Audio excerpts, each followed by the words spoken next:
تو اس کا بھید صرف اس روح کے خالق کے علم میں ہوتا ہے اور کوئی نہیں جان سکتا۔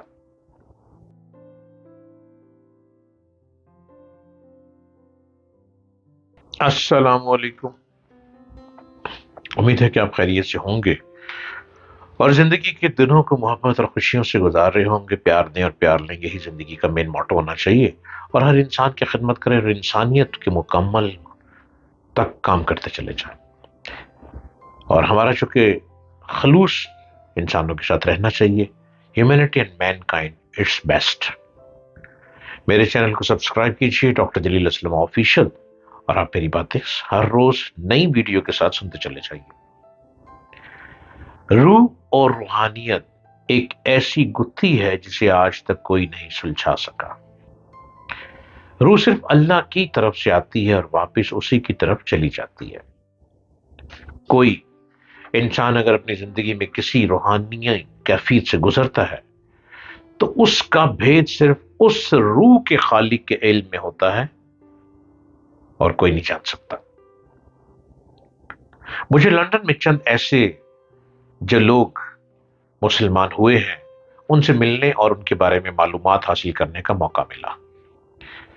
جو لا دین یا کسی اور مذہب کے پیروکار تھے، ان میں سے اکثریت ایسے لوگوں کی ہے جو روحانی اور نفسیاتی طور پر بہت پریشان تھے اور بے چین تھے۔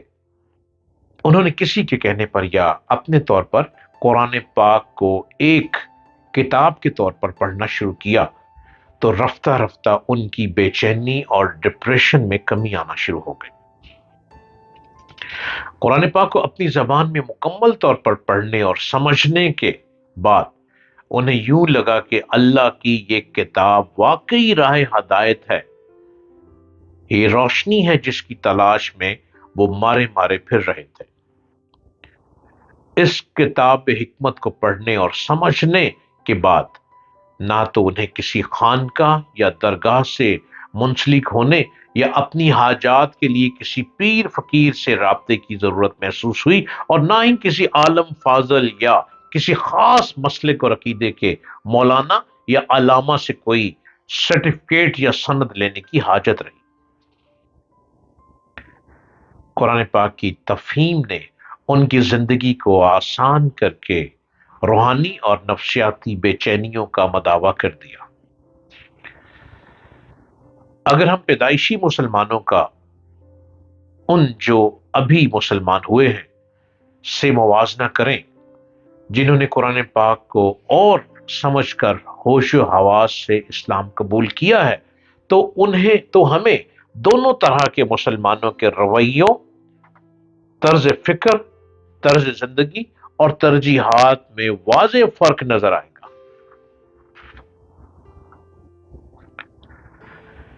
پیدائشی مسلمانوں کی اکثریت نے قرآن حکیم کو صرف عربی میں پڑھنے کے لیے برکت اور ثواب کی کتاب سمجھ رکھا ہے، جبکہ جو ابھی خود نئے نئے لوگ مسلمان ہوئے اسے کتاب ہدایت سمجھ کر اسے اپنی زبان میں پڑھتے اور اس پر عمل کرتے ہیں۔ یہی وجہ ہے کہ آج غیر مسلموں کے مقابلے میں مسلمانوں اور خاص طور پر پیدائشی مسلمانوں کی زندگیاں روحانی اور نفسیاتی طور پر زیادہ بے چین، بے سکون اور ڈپریشن میں۔ اللہ ہم پیدائشی مسلمانوں کو توفیق دے کہ ہم قرآن حکیم کو کتاب ہدایت سمجھ کر اپنی زبان میں پڑھیں اور اس پر عمل کریں۔ انسان موجودہ دنیا کو صرف استعمال کر سکتا ہے، وہ اس کو بدلنے یا اس کو مٹانے پر قادر نہیں۔ اسی سے یہ بات معلوم ہوتی ہے کہ موجودہ دنیا میں انسان کی حیثیت کیا ہے۔ انسان اس دنیا میں مالک کی حیثیت سے نہیں ہے بلکہ صرف تابع حیثیت سے ہے۔ اسی صورتحال کو مذہب کی اصطلاح میں امتحان کہا جاتا ہے۔ انسان اس دنیا میں صرف اس لیے آتا ہے تاکہ وہ محدود مدت میں یہاں رہ کر اپنے امتحان کا پرچہ پورا کرے، اس کے بعد وہ یہاں سے چلا جائے۔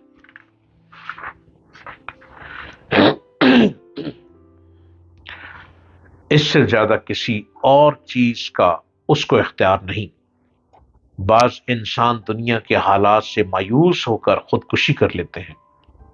وہ سمجھتے ہیں کہ اس طرح وہ اپنے آپ کو ختم کر رہے ہیں، مگر ایسا ہونا ممکن نہیں۔ جس طرح دنیا کی اس توانائی کو مٹایا نہیں جا سکتا جو مادے کے روپ میں ظاہر ہوئی ہے، اسی طرح یہاں اس توانائی کو مٹانا بھی ممکن نہیں جو انسان کی صورت میں موجود ہوتی ہے۔ انسان کے اختیار میں خودکشی ہے، مگر انسان کے اختیار میں دوبارہ زندہ ہونا نہیں۔ یہ صورتحال علامتی طور پر بتاتی ہے کہ انسان کا معاملہ اس دنیا میں کیا ہے۔ انسان کو یہ اختیار حاصل ہے کہ وہ حقیقت واقع کا انکار کر دے، مگر حقیقت واقع کو بدلنا اس کے لیے ممکن نہیں۔ انسان کے یہ اختیار حاصل ہے کہ وہ سرکشی کرے، مگر سرکشی کے انجام سے اپنے آپ کو بچانا اس کے لیے ممکن نہیں۔ انسان کو اختیار ہے کہ وہ اخلاقی پابندی کو قبول نہ کرے، مگر اخلاق کی مطلوبیت کو کائنات سے مٹا دینا اس کے لیے ممکن نہیں۔ انسان کے یہ اختیار میں ہے کہ وہ جو چاہے کرے، مگر اس کو یہ اختیار نہیں کہ اپنے چاہنے ہی کو وہ اس معیاری اصول کی حیثیت دے جس کے مطابق بالآخر تمام انسانوں کا فیصلہ کیا جانے والا ہے۔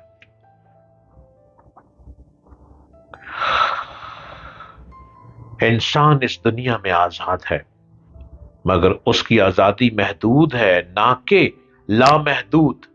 سب سے اہم بات اپنی کمزوریوں کو دور کرنا ہے جو کہ آپ کی کارکردگی کو اچھا بنانے میں آپ کی رکاوٹ کو ختم کر دے گا۔